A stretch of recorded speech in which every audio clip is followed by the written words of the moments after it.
Nigel Farage has exploded in anger once again, and this time, the target is the Conservative Party's catastrophic failure to deliver on their migration promises. In an electrifying confrontation on GB News, Farage clashed with former Tory MP Ranil Jayawardena, who tried, but failed, to defend the party's record. With net migration soaring to a jaw-dropping 906,000 in just 1 year, Farage accused the Conservatives of betraying the British public. Jayawardena's attempts to shift blame only intensified the Reform leader's fury in a must-watch exchange. So, from the Liberal Democrats, centre-left of politics, human rights, international law, these have always been fundamental things. Yes, absolutely. Part of your belief system.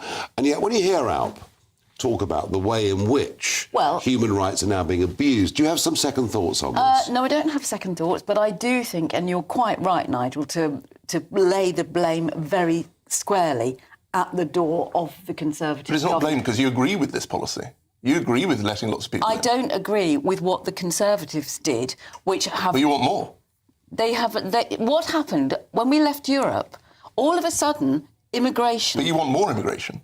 Not necessarily more immigration, but you do need to look at how you control it. And what happened after Brexit was that all of a sudden, all those people who were coming and going across EU countries, whether they were Polish plumbers or Romanian nurses or whatever they were, that a lot of those people decided to stay, so they sought settlement. So that put the figures up. We've now got masses of people coming in. I think it's something like 36% of people working in the health service are from Africa.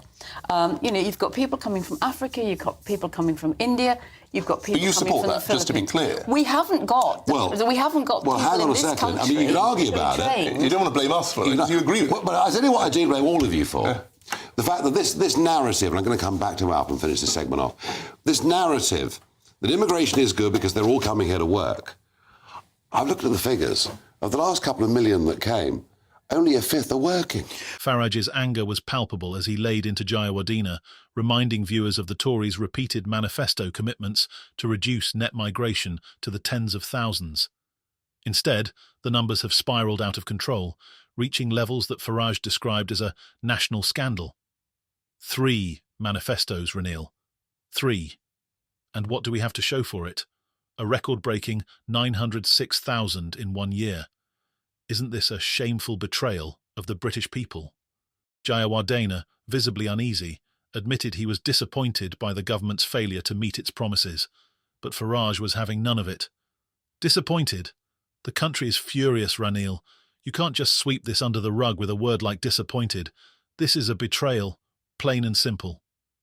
Jayawardena tried to salvage the discussion by pointing to the Conservatives' Rwanda deportation plan, which he argued would have reduced illegal migration if not for legal challenges.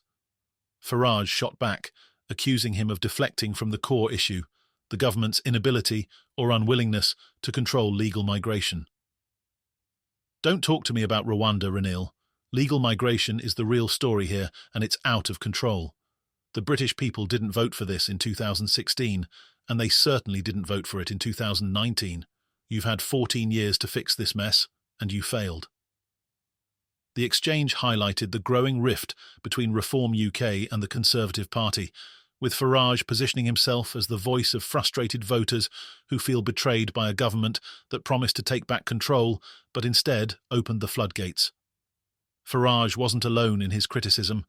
Labour leader Sir Keir Starmer entered the fray, accusing the Tories of deliberately allowing migration numbers to skyrocket. At a Downing Street press conference, Starmer called the Conservatives' migration policies a failure by design, not accident. This isn't just incompetence, Starmer declared. The Conservatives used Brexit as a cover to liberalise immigration policies. They turned Britain into an open border experiment, and now they're trying to pretend it's all a mistake. Starmer announced plans to publish a white paper detailing Labour's approach to reducing migration. The proposals include stricter enforcement of immigration laws, a crackdown on industries overly reliant on foreign labour, and a focus on upskilling the domestic workforce. While some praised Starmer's proposals as a step in the right direction, others dismissed them as political opportunism. Farage, predictably, was among the sceptics. "Starmer's just trying to score points," he said during a follow-up segment. Labour has never taken immigration seriously, and they're not going to start now. The controversy over migration comes as the government faces backlash on multiple fronts. In rural Britain, farmers are up in arms over Labour's controversial inheritance tax changes, dubbed the tractor tax. The policy, which ends exemptions for agricultural land valued above £1 million, has been condemned by the farming community as an existential threat to family-owned farms. National Farmers Union, NFU, Chief Tom Bradshaw, has emerged as a vocal critic of the policy, warning that it could destroy the livelihoods of countless farmers. "This isn't just about money, it's about our way of life," Bradshaw said in an op-ed. "Family farms are the backbone of rural Britain, and Labour is putting them at risk." Bradshaw led a massive protest last month, with over 10,000 farmers descending on Westminster to demand the policy's reversal. The protests have put pressure on Labour, with rural MPs voicing concerns about the impact on their constituents.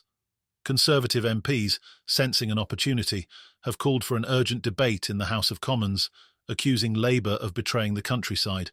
As the government grapples with unrest in rural Britain, another storm is brewing on the roads. Motorists are outraged over Chancellor Rachel Reeves's newly announced environmental taxes, which critics argue will make driving unaffordable for many. Under the changes set to take effect in April 2025, vehicle excise duty, VED rates, will see significant increases, with hybrid vehicles facing charges of up to £110 and conventional petrol and diesel cars even higher. The RAC has warned that the combination of these taxes and other green levies could push driving costs beyond the reach of ordinary Britons. "This isn't about the environment, it's about squeezing more money out of hard-working people," one motorist said during a recent protest. Reeves has defended the taxes as essential for achieving the government's climate goals, arguing that the measures will accelerate the transition to electric vehicles. But critics aren't convinced. Farage, for one, has called the policy a direct attack on the middle class. This government talks about helping ordinary Britons, but these taxes show where their priorities really lie. They're punishing drivers while failing to deliver on any of their promises, he said. The backlash against Reeves's policies has drawn comparisons to European green tax regimes, which have sparked protests across the continent. In Britain, the growing discontent among drivers, farmers and voters disillusioned with migration policy has created a perfect storm of political unrest. As Farage noted in his GB News segment, the cumulative effect of these controversies is a growing sense of betrayal among the British public. People are angry, and they have every right to be. This government has failed on every front: migration, taxes, you name it. The question is, how much longer will the British people put up with it? The scandals surrounding migration, rural policies, and environmental taxes are creating a volatile political landscape. With Reform UK gaining momentum and both major parties under fire, the stakes for the next election couldn't be higher. Don't miss the next twist in these explosive stories.